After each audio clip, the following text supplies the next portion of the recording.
Quand je vous disais que cette Coupe d'Afrique devait être la plus relevée, je ne m'étais pas trompé.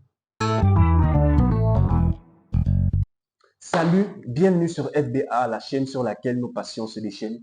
Nous faisons le débrief des matchs ayant opposé le Maroc à la RDC, la Zambie à la Tanzanie et enfin l'Afrique du Sud à la Namibie. Le Maroc s'est fait complètement éteindre par la RDC. Et pourquoi je le dis? Parce que pour ceux qui ont vu le match, vous vous êtes rendu compte que le Maroc, dès l'entame du match, a mis une pression folle sur les cages de la RDC.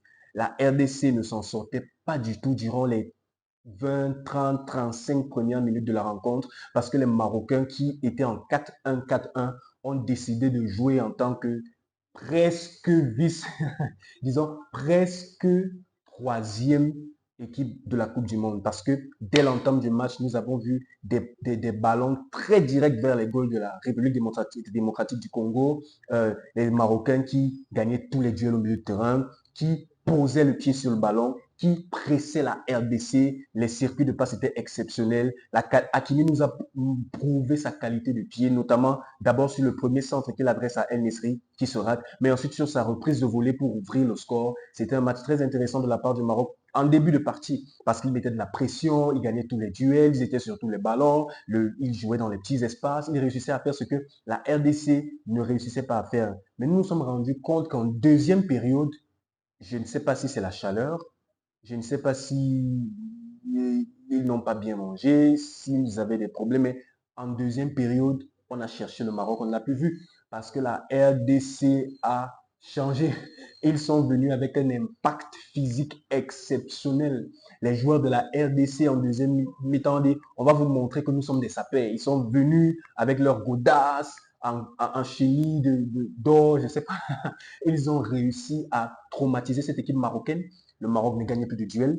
Le Maroc ne réussissait plus à faire deux, trois passes. La RDC s'est complètement installée dans le camp marocain. Et ça m'a rappelé une chose. Souvenez-vous que durant la Coupe du Monde, le Maroc était cette équipe-là qui restait dans son camp, qui attendait le ballon, qui procédait par un jeu de transition pour pouvoir inscrire des buts contre l'adversaire. C'est ce qu'ils ont fait contre la Belgique, c'est ce qu'ils ont fait contre l'Espagne, c'est ce qu'ils ont fait contre le Portugal. Ils avaient une très forte assise défensive et dès qu'ils récupéraient le ballon, ils couraient directement vers les goals et avec la précision de passe d'Hakimi et la qualité de tête d'El Nesri, ils réussissaient toujours à marquer. Mais cette fois-ci, donc c'est à ça que cette deuxième période m'a fait penser. Un Maroc qui est revenu dans son jeu à la Coupe du Monde, essayant de défendre, de défendre, de défendre, mais ils n'ont pas tenu jusqu'à la fin parce que les changements que le coach de la RDC a fait ont été payants.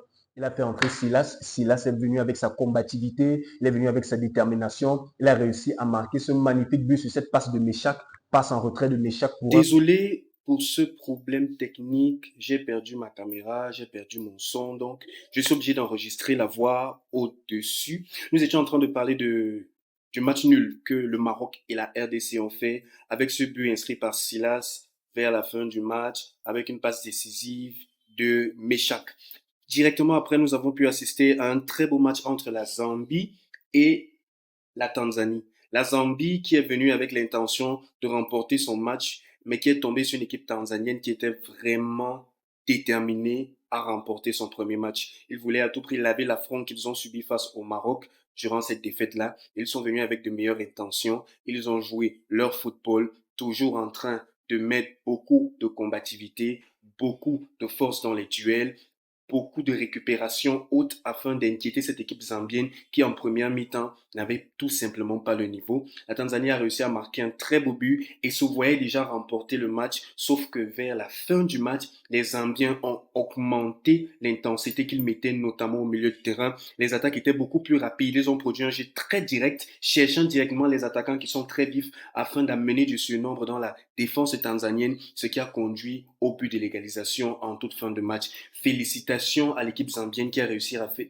faire un match nul contre la Tanzanie. Et cela confirme encore ce que je disais tantôt dans les précédentes vidéos. Les équipes qui produisent le meilleur football à cette Coupe d'Afrique des Nations sont les équipes qui sont considérées comme petites équipes. Ce sont elles qui mettent beaucoup d'engagement, beaucoup de détermination, qui produisent un football aussi bien engagé que beau à voir. Félicitations à ces équipes-là. Et mon pronostic reste le même. Je pense que c'est une équipe surprise qui pourrait remporter cette Coupe d'Afrique des Nations.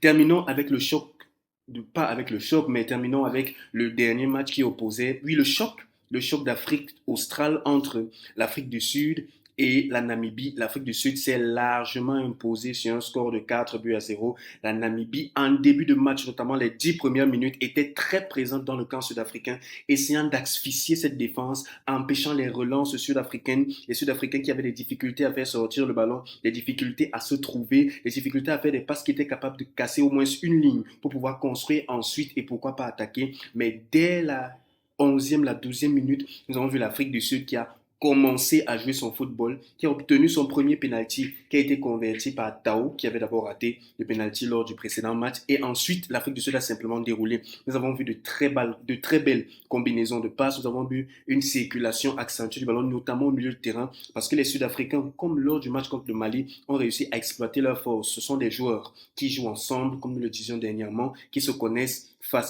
très bien, qui savent comment facilement se trouver, qui nous ont donc produit un excellent match rempli de buts. 4 buts pour l'Afrique du Sud qui a 3 points, qui se place derrière le Mali qui en a 4 à égalité de points avec la Namibie qui en a également 3 après sa victoire surprise face à la Tunisie. Et nous nous retrouvons donc avec une poule qui a Mali premier avec 4, Afrique du Sud deuxième avec 3 points, mais devant la Namibie au goal average, Namibie avec 3 points et la Tunisie qui ferme la danse avec 1 point. Les derniers matchs qui commencent aujourd'hui sont très capitaux et très déterminants pour la suite de la compétition. Merci d'avoir regardé puis écouté cette vidéo. Encore désolé pour tous les désagréments techniques que nous avons eus. Nous ferons l'effort d'améliorer ça dans les prochains rendez-vous. Merci et surtout n'oubliez pas, sur FBA, nous sommes sur la chaîne sur laquelle nos passions se déchaînent.